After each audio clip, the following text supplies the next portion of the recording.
Assalamualaikum warahmatullahi wabarakatuh. Sahabat-sahabat dimanapun Anda berada, jumpa lagi dengan saya Adrian Syah Aswaja.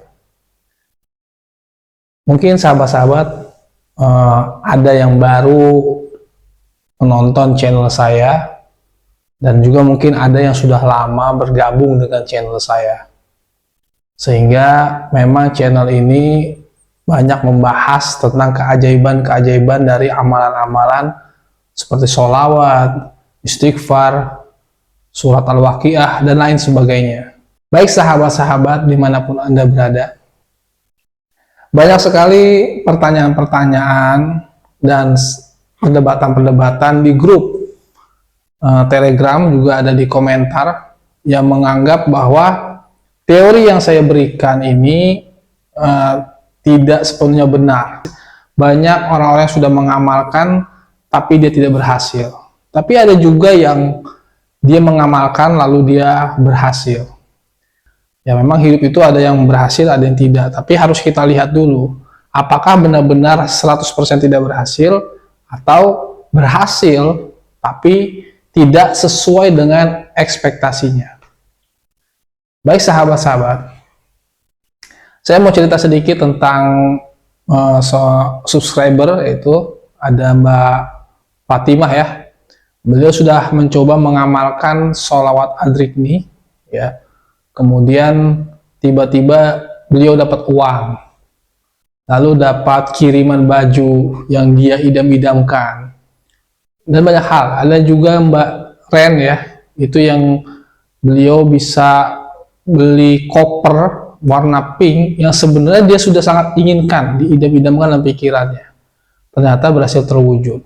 Juga beliau dapat transferan 10 juta sehingga bisa melunasi hutang-hutangnya, hutang-hutang yang sifatnya pay later ya. Nah, itu juga banyak sekali yang misalnya juga dia butuh membayar hutang hari itu juga, akhirnya dia membaca sholawat Adrikmi dan ternyata berhasil sesuai dengan yang saya sampaikan di video sebelumnya, bahwa sholawat Adrikmi adalah sholawat darurat. Nah, kenapa ada yang berhasil dan ada juga yang mengatakan belum berhasil? Hutang-hutang saya masih banyak, hajat-hajat saya belum terkabul, saya belum berhasil menjadi pegawai BUMN katanya ya. Ya itu kembali lagi harus kita lihat dulu faktornya apa sih. Nah, faktor yang pertama yang menyebabkan manifestasi itu gagal adalah pendapat orang lain. Jadi kalau kita terlalu sering mendengarkan pendapat orang lain, itu bisa menyebabkan manifestasi kita gagal. Manifestasi itu artinya terwujudnya suatu impian ya. Ambil contoh misalnya, kita mengatakan bahwa dengan sholawat kita bisa kaya, dengan sholawat rezeki kita bisa lancar.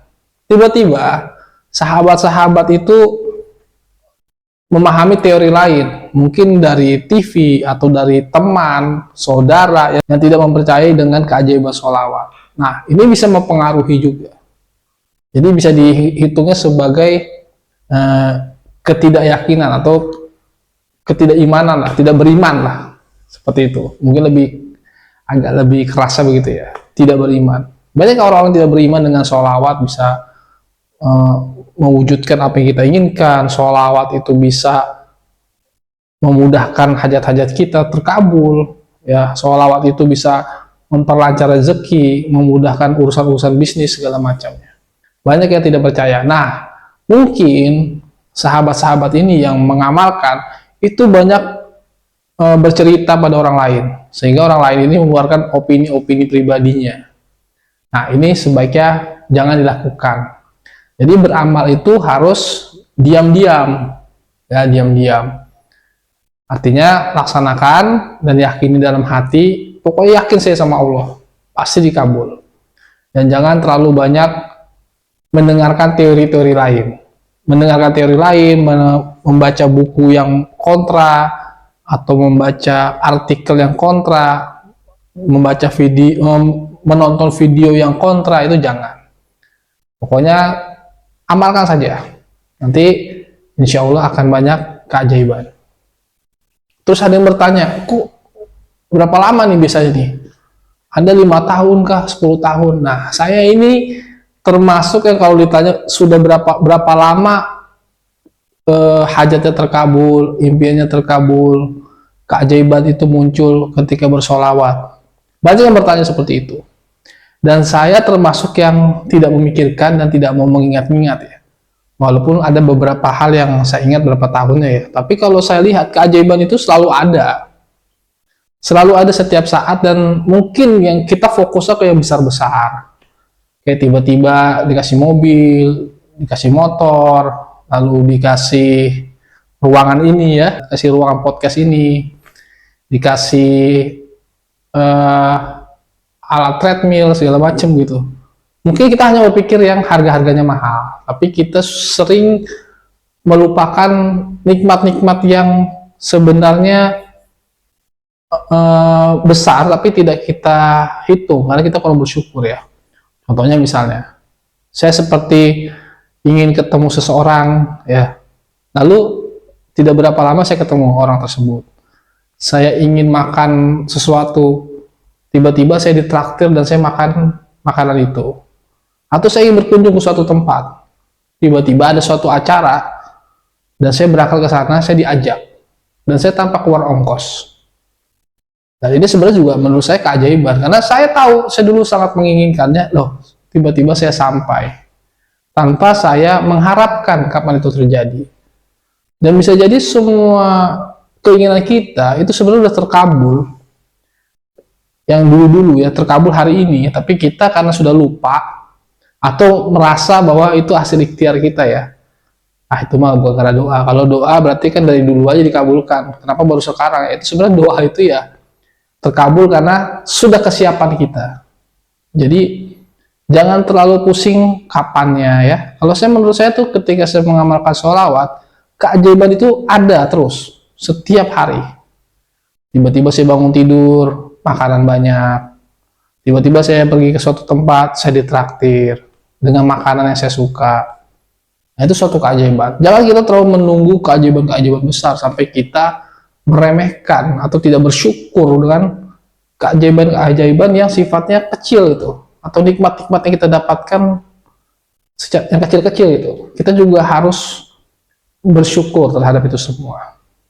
Nah, biar sahabat-sahabat, agar sahabat-sahabat tidak pusing dengan menunggu kapan-kapannya, bisa sahabat-sahabat ambil sebuah buku, lalu sahabat-sahabat tulis 10 nikmat yang hari ini sahabat-sahabat rasakan.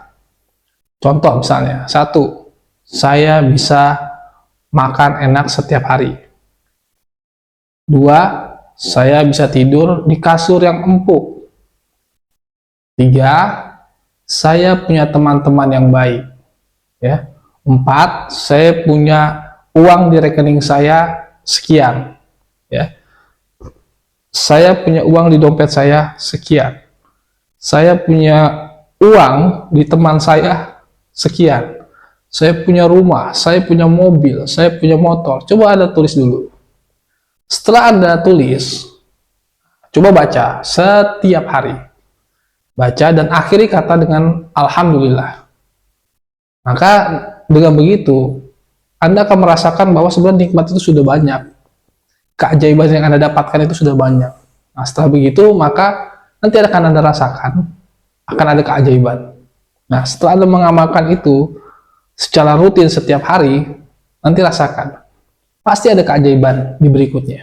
Entah tiba-tiba makanan yang enak itu tambah enak, ada yang mentraktir lebih enak lagi, atau saldo rekening Anda bertambah, uang di dompet Anda bertambah, atau mungkin rumah Anda tiba-tiba bisa renovasi ya, jadi lebih bagus karena Anda bersyukur, atau Anda kasur Anda yang tadinya empuk jadi makin empuk ya. Itu sering terbukti. Yang penting adalah bersyukur. Nah itu sahabat-sahabat. Jadi jangan terlalu menunggu-nunggu berapa tahun, 2 tahun, 3 tahun, 10 tahun, jangan ke situ. Pokoknya syukuri saja yang nikmat yang hari ini. Maka keajaiban-keajaiban akan terus datang setiap hari. Buat apa kita menunggu 2 tahun, 3 tahun, hari ini saja bisa gitu. Sahabat-sahabat yang saya hormati, Lalu pada pembahasan kali ini saya akan membahas juga tentang sholawat ya. Sholawat menjadi suatu amalan yang menurut saya bisa membuat seseorang mudah dalam urusan rezeki dan kekayaan. Kenapa saya bilang begitu? Karena sholawat ini adalah amalan, bukan hanya diamalkan oleh kita, tapi juga para malaikat dan Allah pun bersolawat kepada Nabi Muhammad SAW. Dan Nabi Muhammad itu adalah Nabi yang sempurna, yang bisa memberikan syafaat ya, di dunia dan di akhirat. Syafaat itu artinya pertolongan. Maka sebenarnya kalau kita butuh sesuatu, kita minta tolong saja pada Nabi lewat sholawat, maka Nabi akan memberikan syafaat kepada kita.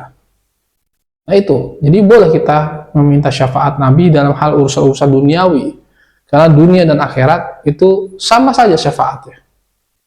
Jangan kita hanya membatasi syafaat Nabi itu hanya nanti di akhirat, hanya nanti di hari kiamat. Tidak, syafaat Nabi itu juga ya saat ini gitu loh, saat kita masih di dunia ini. Nah, kita bersolawat. Dalam ilmu vibrasi, sholawat itu untuk kita membangun atensi atau perhatian kepada vibrasi dari Nabi Muhammad SAW yang tersimpan di dalam database alam semesta. Nah, ketika kita bersolawat, maka kita akan terkoneksi dengan vibrasi Nabi Muhammad SAW yang tersimpan di database alam semesta, dan itu bisa terdownload pada diri kita. Makanya orang yang rajin bersolawat itu dia memiliki getaran positif. Dan getaran positif ini biasanya bisa kita praktekkan. Contohnya misalnya, dulu saya pernah ada orang yang kesurupan. Karena saya sering bersolawat, saya hanya membaca solawat 3 kali, tiba-tiba orang tersebut merasakan panas dan badannya terasa sakit. Ini kata jinnya yang merasuk ya. Jadi dia merasakan sakit yang sangat luar biasa ketika saya membaca sholawat. Nah ini suatu getaran itu. Yang kemudian juga orang yang mengalami guna-guna ya, dia diguna-guna orang, itu ketika kita bacakan sholawat, itu dia bisa merasakan badannya seperti tertusuk-tusuk. Itu ada namanya getaran. Nah getaran spiritual itu ada dalam diri kita ketika kita bersolawat, karena kita terkoneksi dengan vibrasi dari Nabi Muhammad SAW. Nah itu manfaat dari sholawat. Nah kalau kita sudah terkoneksi, maka sifat-sifat Rasulullah itu akan terdownload pada diri kita. Ya sabarnya, syukurnya, ya kan, ketakwaannya, lalu bagaimana karismanya Rasulullah, sikap qanaahnya Nabi ya. Dan mungkin keajaiban-keajaiban, kemakbulan doanya mustajab itu terdownload pada diri kita kalau kita mengamalkan sholawat. Jadi bersolawat itu jangan kita langsung niat kayak sholawatin aja mobil, sholawatin aja BMW, jangan langsung ke situ ya. Kita tujuan sholawat adalah bagaimana kita mahabbah pada Rasulullah, jadi cinta pada Nabi, kita ingin terkoneksi dengan Nabi, kita ingin database alam semesta yang menyimpan vibrasi Nabi Muhammad SAW itu terkoneksi dengan kita dan terdownload pada diri kita. Jadi niatkan benar-benar kita mencintai Rasulullah. Kalau kita sudah niatkan itu, maka yang namanya kekayaan, kemudahan, pengabulan hajat, keberuntungan-keberuntungan itu akan terus mengiringi kehidupan kita. Nah, jadi jangan langsung sholawatin mobil Lexus sholawatin mobil Alphard jangan langsung ke situ. Kita sholawat tujuannya adalah kecintaan kita pada Rasul, mahabbah kepada Rasul. Maka dengan sendirinya apa yang kita inginkan walaupun hanya tersentak dalam hati atau pikiran itu bisa terwujud dengan caranya Allah ya. Bisa mungkin dipinjemin, bisa mungkin dikasih hadiah, atau kita misalnya tinggal di rumah mewah tapi kita boleh nempatin ya, rumah orang, tapi kita boleh nempatin. Jadi kita nggak harus bayar listrik, kita nggak harus bayar OB, kita hanya menikmati fasilitas aja. Itu juga nikmat dari Allah. Setelah sholawat, amalan apa lagi ya yang bisa melancarkan rezeki? Nah, itu adalah yang namanya istighfar. Nah, istighfar ini sudah di Al-Quran sudah dikatakan ya. Jadi akan diturunkan hujan, akan diberikan air yang mengalir, lalu kemudian akan diangkat dari kesulitan. Lalu kalau kita istighfar, akan diberikan rezeki dari arah yang tidak diduga-duga. Lalu kalau kita istighfar, akan ditambahkan harta kita, ditambahkan anak-anak kita. Itu kalau kita memperbanyak istighfar. Karena bisa jadi hidup kita ini terasa sulit, ya, terasa banyak hambatan itu karena dosa-dosa kita yang terlalu banyak. Maka kita harus perbanyak istighfar. Tapi istighfar di sini ya, kalau dalam ilmu wirid ya, ilmu tasawuf, sebenarnya istighfar ini bukan menjadi sebuah wirid rutin yang sifatnya seperti sholawat 100 hari berturut-turut, lalu khatam Al-Quran berturut-turut, seperti itu, bukan. Atau membaca Al-Waqiah 7 hari berturut-turut, bukan. Jadi istighfar ini hanya sebagai pembuka. Jadi kayak kita sebelum sholawat, kita istighfar dulu. Sebelum kita membaca zikir tahlil ya, kita baca istighfar dulu.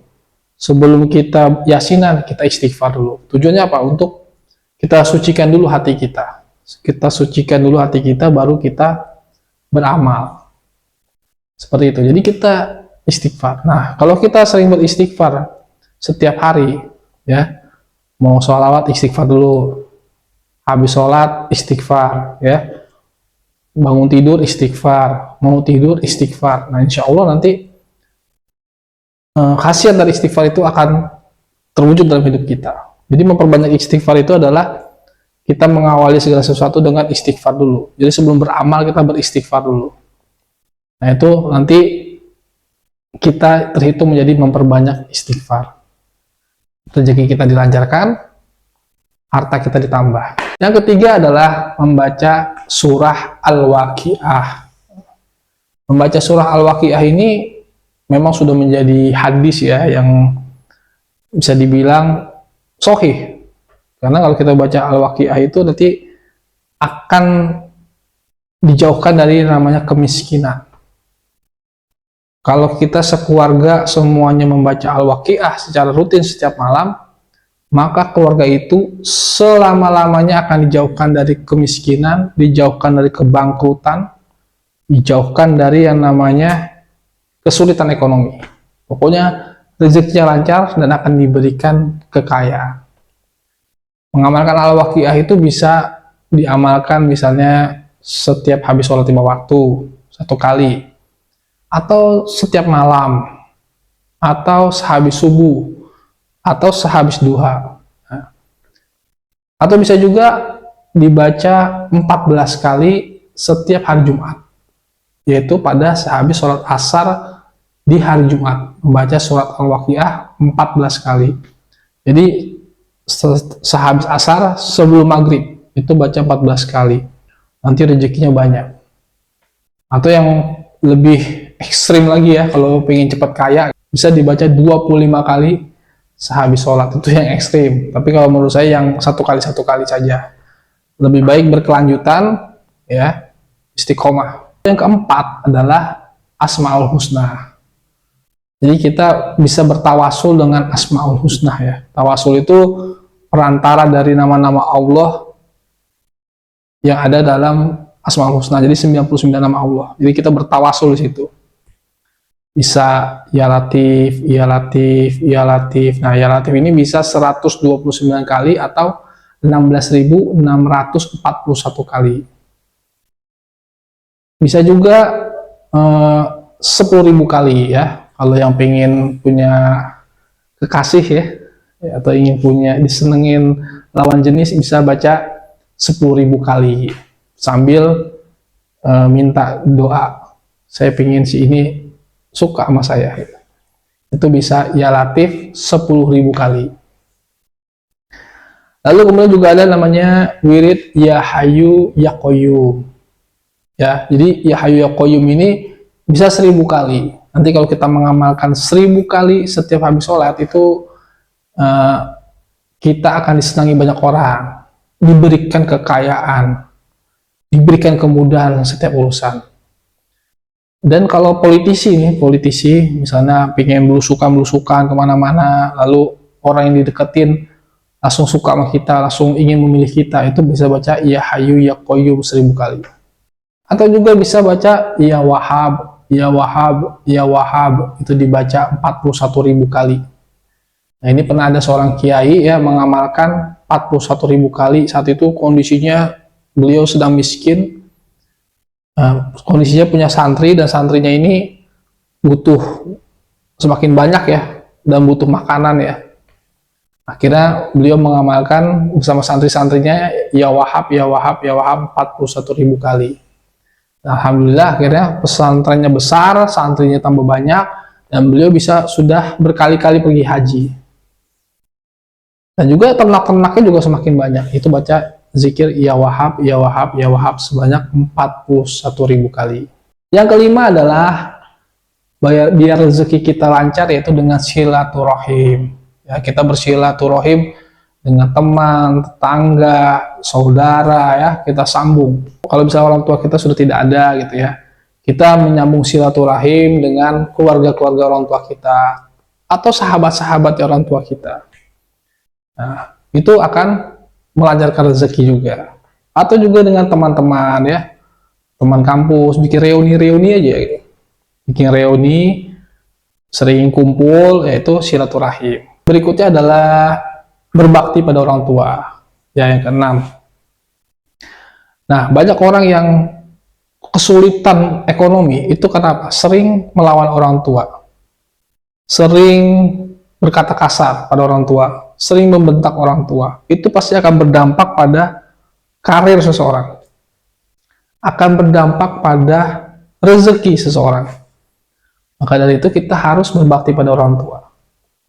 Sering mendoakan, ya, nurut, asalkan nurutnya yang sifatnya tidak melanggar syariat ya. Kalau masih disuruh sholat, kita sholat, disuruh ke warung ya ke warung, disuruh bangun pagi ya bangun pagi, tapi jangan misalnya disuruh nyolong misalnya gitu, itu jangan diikuti ya. Pokoknya selagi masih benar, ikuti orang tua, berbakti, jangan kita membentak atau berkata kasar pada orang tua. Itu pasti akan berdampak pada karir dan rezeki seseorang.